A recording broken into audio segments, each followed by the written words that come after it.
Brooklyn is the largest of the 5 New York City boroughs. It is here where Eagles second-round draft pick Jaquan Jarrett calls home. Tell me what it was like growing up in this neighborhood. This a nice neighborhood. I love living out here in Brooklyn, Bedford-Stuyvesant. Growing up, I had some great childhood memories. Always out here playing football, running up and down the street, cars driving by. So I had a great time, great years growing up out here. Unlike most kids in his neighborhood, Jarrett, raised in a single-parent house, was a homebody. You didn't run up and down the streets as a kid like a lot of your friends and neighbors here. Why?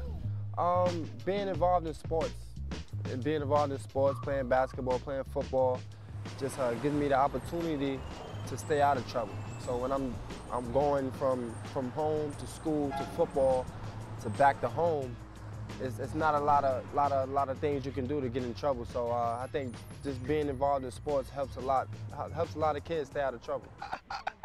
Staying out of trouble was mandatory in his home. You see, his mom is a corrections officer at Rikers Island Prison that houses in excess of 14,000 prisoners. On family days at work, Mom would take her son for a tour of the facilities. The bonding sessions were also teaching sessions. Trust, right from wrong, yes and no, make the right decisions, you know, and be careful who you hang around with. That time I tried to put my arm around him to push me away and stuff. It wasn't even that. How to talk to people. I always tell him, you talk to people how you want them to talk to you. Respect people. You know, because if you talk to them a certain way, they're going to talk to you a certain way. And that's all I believe. Just go with your feelings and be nice to people. I think by the stories I'm telling them, like the fights they get into every day, you know, cutting each other up or just fighting each other. It's not, you didn't want to be there. Being able to go to Rikers Island, being on the outside looking in, to see those inmates and not knowing what they did to get in there, just make me blessed and grateful that I'm on the outside looking in and I'm not in the inside looking out, wishing I had the opportunity to have a life. So, at an early age, his life was consumed by football. When I was 11, that's when I first started playing football with the Linvet Broncos. All I remember was I had some speed back then. I had some speed back in my early ages, and running the ball, that was one of my specialty, being able to run a rock. And then my later years, when I started playing at Mo Better, I became like an outside linebacker and things like that. I still was a running back, and I started to become more aggressive. To fine-tune his aggressiveness, Jarrett spent quality time at 57 Park in his neighborhood, playing basketball against older guys. How competitive did it get on the basketball court? The basketball court is always competitive. Sometimes everybody, you know, when you start competing, one foul leads to the next foul, and everybody start complaining about little touch fouls. So always play with the older guys and everything. They're going to always help you better your game when you play against older people. How did that help you develop? When you playing against older guys, they always going to push you around, knock you around to see how tough you are. And you got to have that mentality that you're going to be physical, just as physical as them, that they're going to be to you to them. If I beat them to it, I'm intimidating them. They ain't going to try to intimidate me. How is it that a primetime football prospect comes out of a basketball hotbed? It's just all about staying focused, having a hard work and dedication with the support of your family and friends that's going to keep your head on right and keep you moving forward. And then you just got to go out there and go get it. His first 2 years at Fort Hamilton High School, he played running back and linebacker. But his junior year, he switched to safety, and that's when he began to blossom. He finished his high school career highly decorated, which included being named the Borough of Brooklyn's Defensive Player of the Year. But his accomplishments went unnoticed. You made All-State, yeah, All-City. How frustrating was it when you didn't get any scholarship offers? It was real frustrating for me and my mother. I used to always go into my Coach Lano office every day, and he used to be like, just be patient, something's gonna happen, and I just walk in there with a smile like, all right, I'm gonna take my time, I know something's gonna happen. And that one day, he got that call saying, Temple wanted to bring me on a visit, and that day came true. Jarrett didn't know much about Temple except that it wasn't a national football power, but he never hesitated when the Owls offered him a full scholarship. His mission, to prove the many who overlooked him wrong and to open doors for other Brooklyn hopefuls.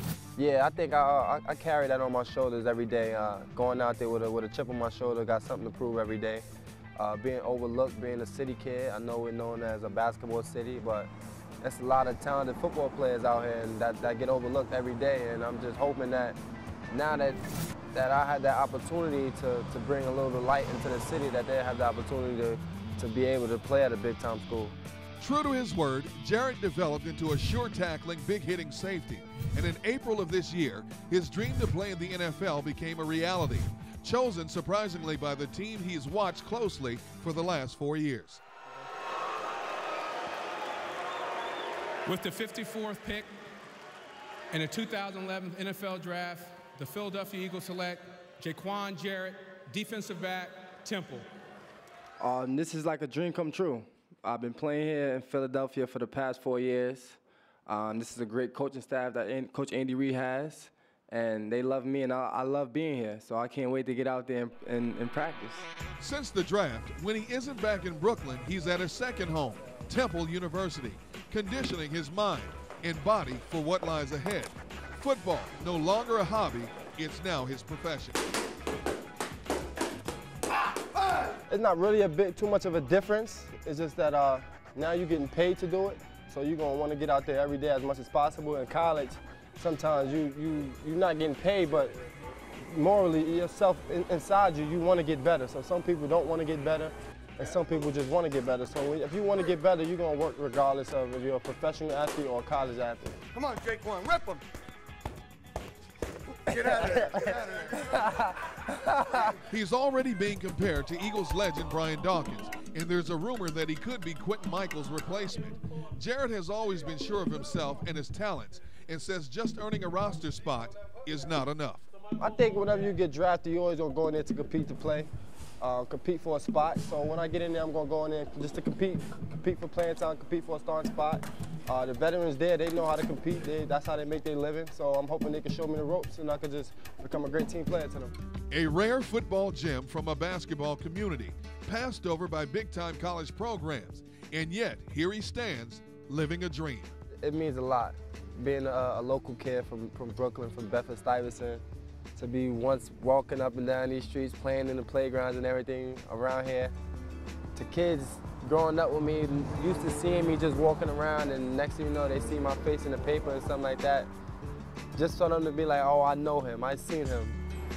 Just shines light on the community to say that there are people do make it. Anybody can do it, and my son is a prime example that it can happen to you. Stay focused, keep your dream, and I'll tell parents, you know, whatever your child wants, you know, you got to be there for them and encourage them a lot.